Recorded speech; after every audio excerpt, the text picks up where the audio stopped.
Alright, my non-fictional environmental science book of choice was An Inconvenient Truth, written by Al Gore, published in 2006 by Rodale Incorporated. And the whole story, or the whole moral of this story, is that Al Gore is trying to convince the entire world, whether it's general public, politicians, leaders of countries, that global warming is a real crisis and it needs to be addressed. He does this through a variety of points, one of which he starts off with a general statement on the climate crisis, which is that the percentage of greenhouse gases is increasing, our atmosphere is being damaged by this, and it's allowing more harmful UV rays to get into our daily lives, and that's only going to cause issues all around. He cites one important piece of evidence here, and that would be the ice core sample research experiments happening in the Arctic Circle, the Antarctic area, and Greenland as well. And in all of these studies done, they're showing in the past 150 years through core samples that the percentage of CO2 is increasing in our atmosphere, and it's actually resulted in a zero point 0.6 degrees Celsius increase in average temperature, which in Celsius does not seem like much, but when it translates to Fahrenheit, that is a significant number. And another important one he cites here is the weather, and that kind of feeds hand in hand with this. And as he says, the amount of greenhouse gases in our atmosphere corresponds to the weather we also experience. And this is leading to greater numbers of severe storms, the severity of these storms, as well as the amount of people displaced, hurt, harmed, displaced, killed from this. And it's ultimately leading to a bunch of inhospitable locations or places that people don't want to live just because of the severe weather these places experience in a year or more. Another big common point here that he comes across is the melting of the Arctic. And he actually talks about the Arctic, the Antarctic areas, and the Greenland area as well. And in the Arctic, the ice caps are melting. This is affecting the wildlife, such as the polar bears, which are swimming, getting exhausted, and drowning between ice floes, which had never happened before because of just the sheer amount of ice located in the Arctic Circle. And as well as the permafrost layer is now gone, which is hurting parts of Canada, Greenland, Alaska, and the trees are just no longer able to stay up. Houses are no longer able to be supported like they once were. And in the Antarctic area, the shelves are melting, and there's actually one specific part of data here he cited, which was an ice shelf Larsen B, which once global warming was deemed started, they the scientists predicted even with a fast rate would last 100 years. The shelf ended up completely falling apart in less than 35 days, which was kind of eye-opening. And in Greenland, they have a couple pictures, graphs here, if you will, of just the sheer amount of ice melting here. And they show within less than 10-year spread, 50% of Greenland's ice is just completely gone and melted. And the impact of all of this is that the sea levels are only going to go up about 20 feet, if not more, which is going to essentially flood a lot of places. He cites that Manhattan, half of Manhattan would go underwater from that. The entire southern part of Florida would be gone, Miami would be underwater, and the entire country of the Netherlands would be gone, just completely underwater.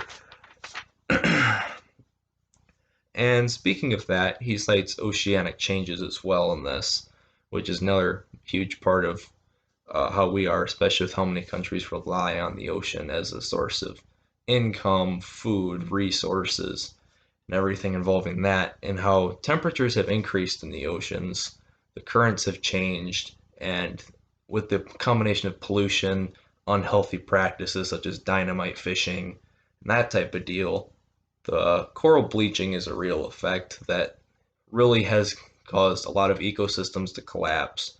It's been a struggle for commercial fishermen, for example, to keep pulling in the sheer amount of fish they need to support their populations and themselves financially and from a food aspect. And the impact of this is obviously a decrease in marine life, but there are also these dead zones, which Al Gore cites here, which are basically just areas of too little oxygen for anything to survive. And this can cause algae blooms and cause toxic water. And even if someone were to swim in them or go near them, they could catch serious sicknesses from these. And there are also these seasonal changes, which he cites here as another big issue. And he gives one example, which could be interpreted just as an off year, but also potentially could really foot his argument here. And that would be that in 1980, there were birds that were arriving around April 25th of a specific species, and the hatching date for those birds on average was June 3rd. And the caterpillars, which were also native to this area, were also hatching in that particular time. And by the year 2000, these same birds were still arriving at about April 25th on average. They were hatching around May 25th, a little bit earlier than in 1980, but the caterpillars were now hatching May 15th, which was several weeks off from what it had been. And it was essentially causing a lot of these baby birds and hatchlings to struggle, and the mothers were not able to find them food. Populations dipped, and it caused kind of a whole ripple effect through the entire ecosystem there. And it's not only just this, it's also seasonal changes. Right now, for instance, this is kind of a bizarre start to November, end of October here, even just as an example. We've got plenty of snow and a little bit early for winter, but that just goes to show seasons are changing. And another big source here he cites is the population growth. We're over 7 billion people now in this entire world, and the resources are limited. And with the amount of resources people are taking, very granted it does vary per country, but the amount of resources we need to sustain that population is just not realistic compared to what we have on this planet right now. And he tries to stress that these resources have to be used efficiently. We've got to change our ways and generally just use less with what we've got, but try to make it a more efficient means of energy so we can still make the world a better place without completely destroying it. And so those main points he talks about, he communicates really well through the use of data. He uses more realistic comparisons, and he does a really good job of making sure that no matter where a particular reader is from, whether it could be a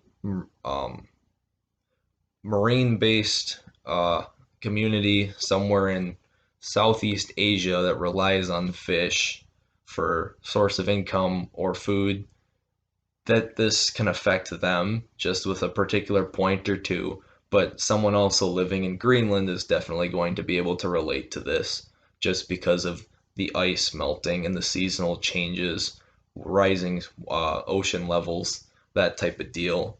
Everyone is affected by what he writes, and that's going to be a really good means of trying to communicate his thoughts here.